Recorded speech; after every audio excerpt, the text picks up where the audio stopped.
Hello friends, आप लोग गुरुकुल में आप सभी का बहुत बहुत स्वागत है। हम क्लास 6 का विषय हिंदी का जो किताब है, हमारी पसंद किताब का 5वां अध्याय डिस्कस करेंगे, जिसका नाम है अक्षरों का महत्व।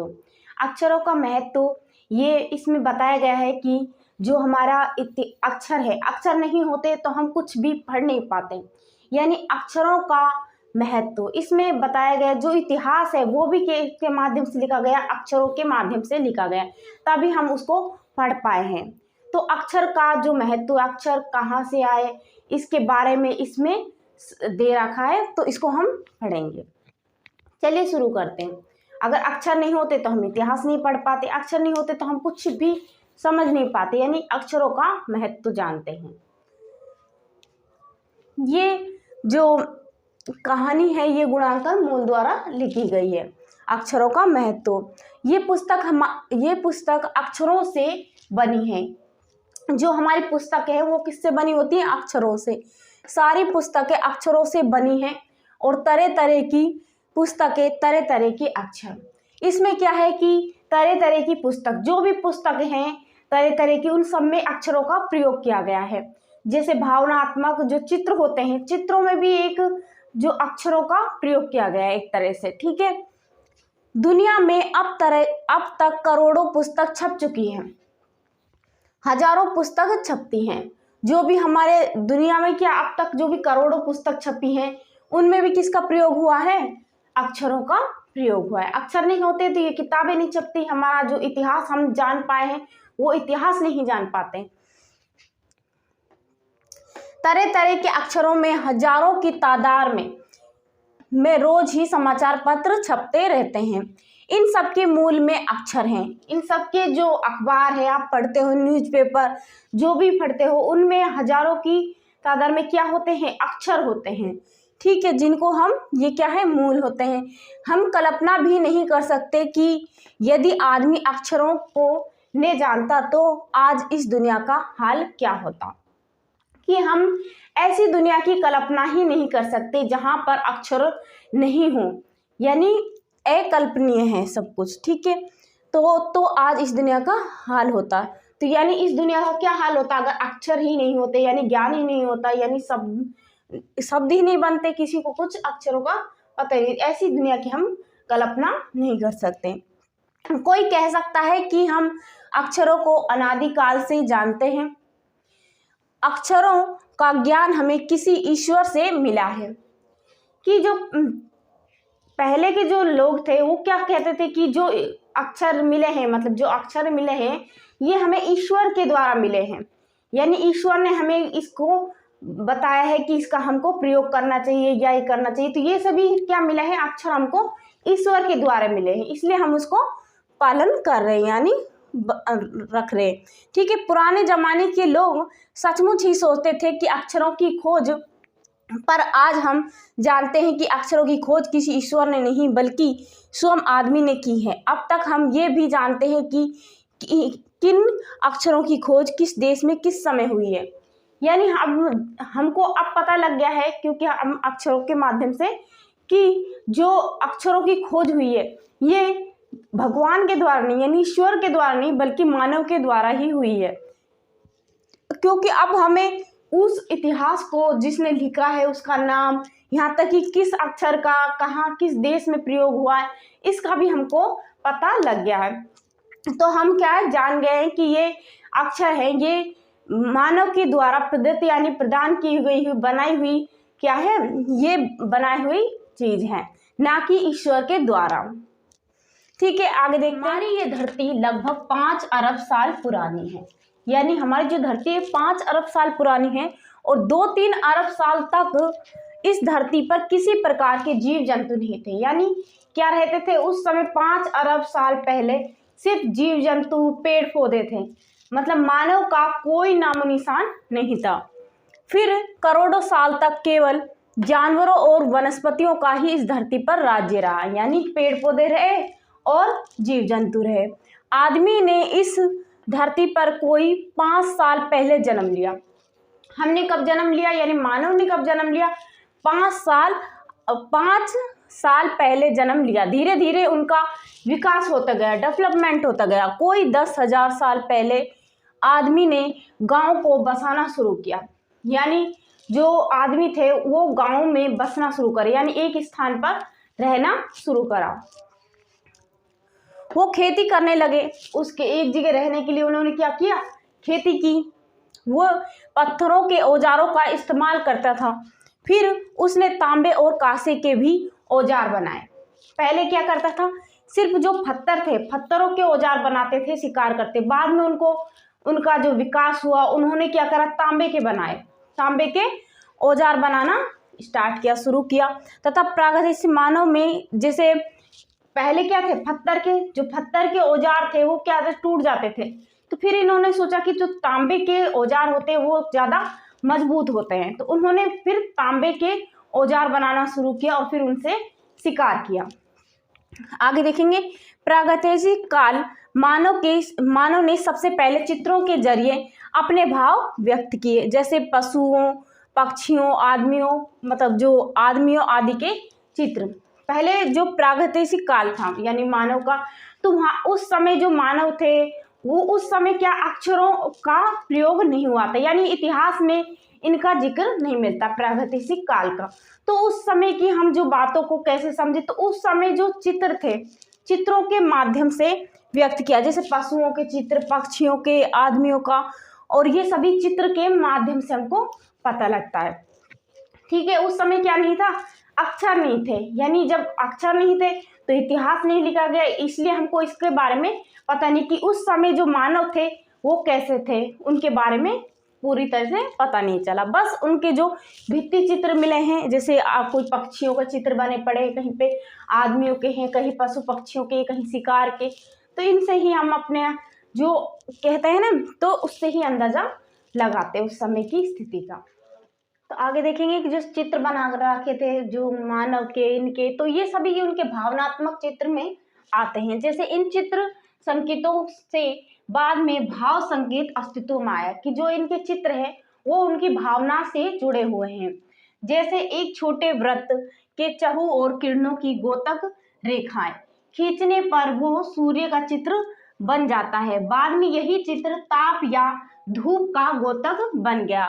इस तरह अनेक भाव संकेत अस्तित्व में आए। जैसे इन्होंने कहा कि एक छोटा वृत्त बना लिया, अगर उसके चहुं ओर क्या खींच दे, किरणें खींच दे, इस तरह से यहाँ पर हमने क्या खींच दी, किरणें खींच दी।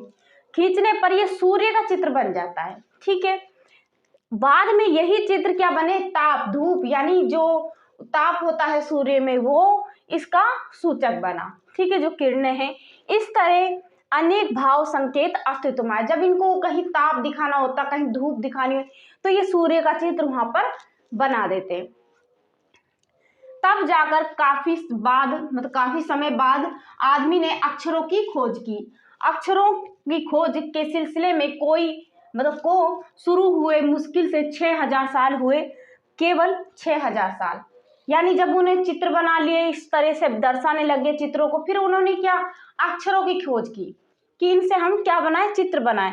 तब जाकर काफी समय बाद, यानी कितना समय लग गया उनको, कम से कम बहुत समय लग गया। लेकिन जब अक्षरों की खोज हुए कितने वर्ष हो गए, तो खोज हुए केवल 6000 साल, केवल 6000 साल हो गए।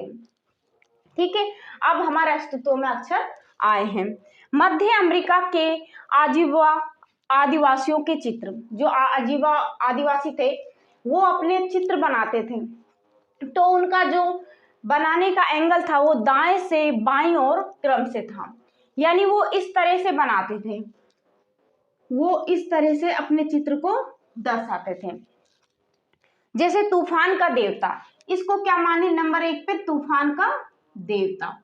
ठीक है, वो पीछे से लिखना स्टार्ट करते थे, कॉपी के जैसे इधर से हम इधर की साइड से लिखते हैं, यहाँ से स्टार्ट करते हैं, वो पीछे से लिखना स्टार्ट करते थे। जैसे मतलब चित्र बनाना, चित्र को दर्शाना स्टार्ट करते हैं। जैसे आप देखते शुरू करते हैं कि ये पहला क्या है, तूफान का देवता है।